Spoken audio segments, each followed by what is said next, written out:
السلام عليكم ورحمة الله وبركاته. ثلاث لا بد أن تستقر في ذهنك: لا نجاة من الموت، ولا راحة في الدنيا، ولا سلامة من كلام الناس.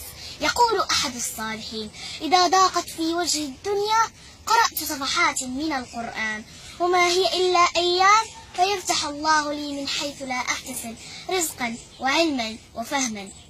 وعندما نتأمل بداية سورة طه عند قوله تعالى: طه ما أنزلنا عليك القرآن لتشقى، نعرف أن القرآن سبب للسعادة والبعد عن الشقاء. ولو تأملنا نهاية نفس السورة عند قوله تعالى: ومن أعرض عن ذكري فإن له معيشة ضنكا، نعرف أن من أهم أسباب الضنك والضيق والكآبة هو البعد عن كتاب الله وذكره.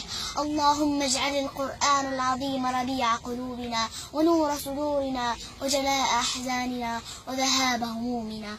تأملوها يرحمكم الله.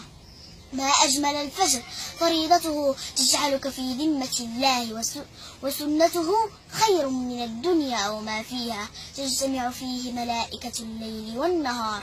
إن قرآن الفجر كان مشهودا.